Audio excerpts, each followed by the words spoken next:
ngayon. Ay ma'am, sorry po, nag-iiyakan, hindi po sinama sa palengke.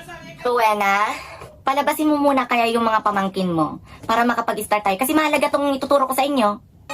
Uy, lumabas muna kayo. Magtatapos na kami. Ito na. Rowena! Papatigilin mo yan o pagdudubol-dubulin ko kayo magpapamangking. Uy, tumigil na kayo. Galit na yung madam ko. Okay na po. Okay, start na tayo sa lesson natin ngayon. Ang lesson natin is about to... Madam, ba't parang galit yung nanay mo? Kasi nag-uwi ako ng lasing kagabi kaya nagagalit siya ngayon. Ma'am, patigilin niyo po yung nanay niyo. Kasi nga po sabi niyo, importante itong lesson natin po, di ba? Naitapusin ko lang po, mamaya na tayo magdiskusyonan. Salamat po. Okay, ang mga gagawin natin ngayon is about to... Sugod buntagan to gabi ako na... Madam! Papatigilin mo yung bunganga ng nanay mo o pagdudubulin ko kayong mag-ina. Ay, tumahimik ka na. Nagagalit na si Rowena. Baka pagdubulin tayo. Okay na. Ano ba yan, Chloe? May bago daw tayong transfer?